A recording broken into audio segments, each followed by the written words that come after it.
Tá certo. Claro, professor, nós estamos falando aqui de apenas pouco mais de 4 meses de governo. É muito prematuro, obviamente, fazermos qualquer avaliação aqui. Mas essa questão do salário mínimo, né, que já foi aprovado e é uma vitória do governo, já a presidente mostrando força aí, R$ 545. A gente tem tido um aumento gradativo do salário. Não é, obviamente, o que gostaríamos, mas já tivemos aí. Depois outra coisa também, esse ajuste fiscal, essa redução de gastos, o governo corta 50 bilhões no orçamento de 2011, que chega a 990,5 bilhões, não é, o nosso orçamento para esse ano de 2011. E depois temos aí também já vem, não é, mais um aumento do o crescimento da classe C, né? Principalmente aí impulsionado pelos eletrodomésticos, e até investimento em bolsa, né? Que não era uma coisa muito comum, começou a acontecer. A partir dessa união de fatores aqui, o senhor concorda um pouco com a população? É um pouco cedo a gente avaliar, mas, por exemplo, questão do salário, o que o senhor achou? Bom, eu acho que o governo estava premido por alguma cautela quanto no plano fiscal, né? Tem uma peculiaridade, quer dizer, eu gosto um pouco de brincadeira, gosto de dizer que a política econômica no governo Lula foi o seguinte: ele não foi nenhum irresponsável no plano fiscal, né, de abrir a torneira dos gastos, mas ele, no limite do que permitia um esforço de redução da dívida interna em relação ao PIB, ele se permitia alguns gastos e eu brinco que ele terceirizou de bom grado o combate à inflação no Banco Central, na política monetária, em elevar juros, etc. E deixava também o Alencar reclamar dos juros. Aí falava, mas esse pessoal do Banco Central faz as maldades e a gente faz algumas bondades na medida que pode. Ficou um esquema politicamente conveniente. Só que o problema é que, à medida que isso vai se perpetuando, com o juro relativamente alto em termos internacionais que o Brasil tem, começou a haver uma pressão no câmbio. Quer dizer, uma valorização excessiva do real, porque o juro é alto, os investidores estrangeiros vêm aqui para remunerar esse dinheiro, o Brasil está nadando em dólar, cheio de reserva de dólar, isso tem um custo alto por causa do juro alto, e tem uma valorização do real que dificulta a exportação, etc, etc. E a balança de pagamento. Então, a Dilma toma posse num contexto em que ela não pode mais simplesmente manter no piloto automático, porque isso está pressionando o câmbio, pressionando a indústria, etc. Então, ela vai ter que absorver parte do trabalho impopular, uma parte maior do que o Lula absorveu, no plano fiscal, de segurar um pouco os gastos, né? Porque senão o câmbio vai sair de controle e a indústria vai começar a desempregar gente, etc, etc. Então, ela teve que fazer algumas coisas impopulares, como sair de maneira forte na defesa desse salário mínimo. No entanto, ela pode alegar que ela está se atendo a um acordo que, a médio prazo, assegura que o salário mínimo cresça mais que a inflação, né? Então, é porque acontece que há 2 anos atrás a economia não cresceu e isso está rebatendo nesse índice de reajuste agora. Então, ela segura...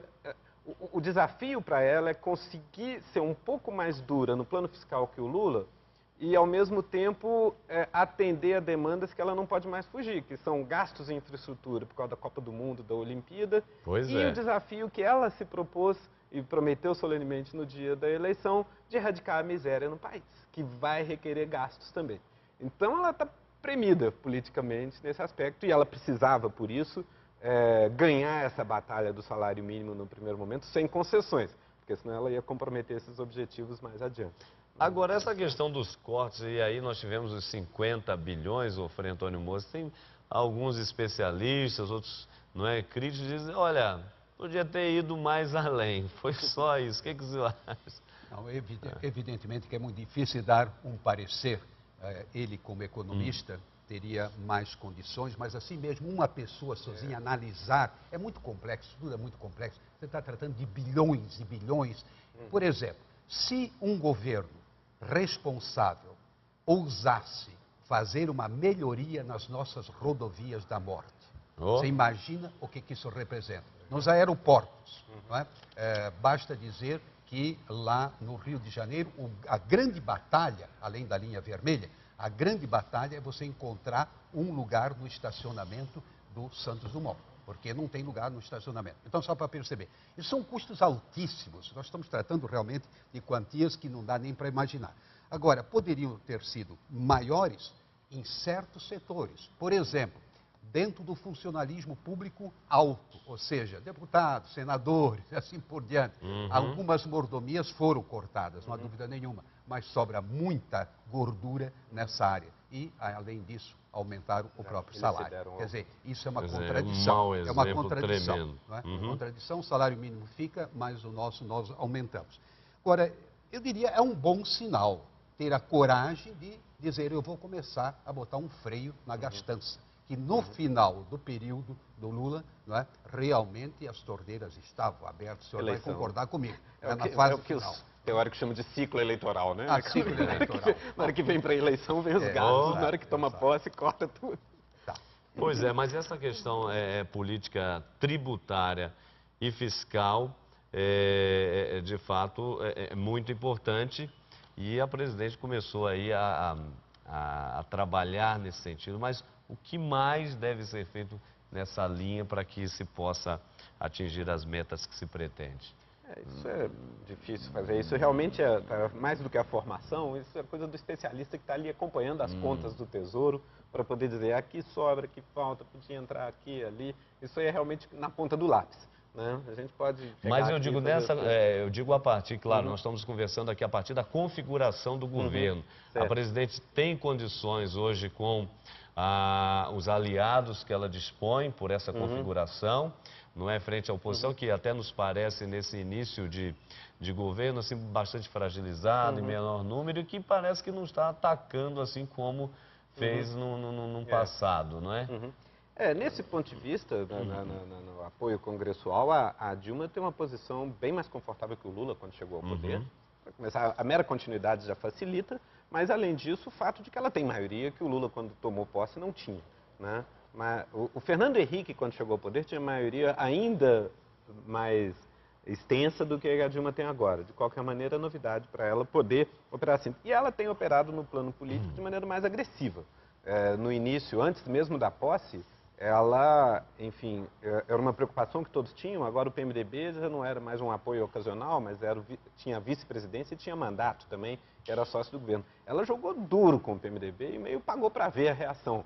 Ela tirou do PMDB o Ministério da Saúde, manteve no PT o Ministério da Educação, quer dizer, ela deu para a cota dela algumas coisas e autorizou o ministro da Saúde e ministro dos Transportes, se não me engano, a demitir no segundo escalão. Gente que estava lá. E o PMDB ameaçou uma reação. E ela, no salário mínimo, enquadrou a turma toda e o PMDB votou em peso, como nunca acontecia. O PMDB votou unânime a favor do salário mínimo. Então, ela está jogando uma queda de braço, em que ela está aceitando alguns riscos e tem prevalecido. Esse é o tipo da coisa. Está fazendo certo, está fazendo errado? A ver. Isso a gente sempre avalia pelo resultado ao fim do governo. É fácil depois a gente exagerou, ou então, foi tímida demais. Depois é fácil. No momento, o que ela está fazendo, ela está aceitando riscos para tentar eleger prioridades próprias e fazer o que quer. Se ela vai escolher as prioridades corretas, saber executar, isso o tempo vai dizer. Algo que o Frei mencionava sobre transportes é uma coisa que vale a pena sublinhar. Diferentes governos, assim, como a gente diz, lotearam certos ministérios e, eventualmente, isolaram alguns outros para fazer coisas que lhes eram caras. Isso varia conforme o governo. Mas uma coisa que é digna de nota é o seguinte: o Ministério do Transporte sempre permaneceu loteado. Né? O Ministério dos Transportes é um foco tradicionalmente, onde não se vê grandes iniciativas arrojadas de boa gestão, onde você tem loteamento político, onde você tem, presumivelmente, corrupção considerável. Isso nunca mudou.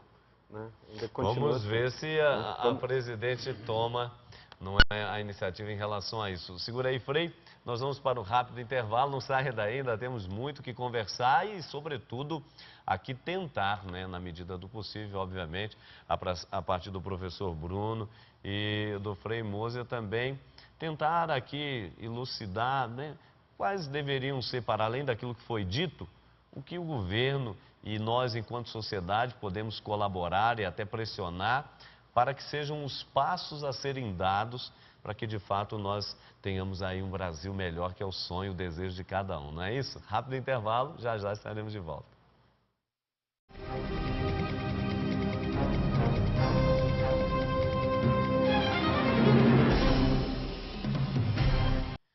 Retornamos com o programa Em Pauta para o nosso último bloco, conversando hoje sobre surpresas e perspectivas diante dessa composição do governo Dilma, não é? Esse novo governo, esse tempo novo que o Brasil está vivendo. Verificamos aqui no primeiro e segundo bloco, não é, as primeiras impressões, mas depois também as lutas que já se travou nesses poucos meses, a vitória do governo, a postura muito firme, muito equilibrada, muito acertada da presidente Dilma, que vai à frente, obviamente, mas agora nesse terceiro bloco, além daquilo que já são os desafios que foram colocados pela mesma, os debates que já ocorreram, salário mínimo, cortes no orçamento, inclusive esse crescimento da própria classe média, que é um processo que vem se dando, nós até nem chegamos a comentá-lo, vamos ver se dá para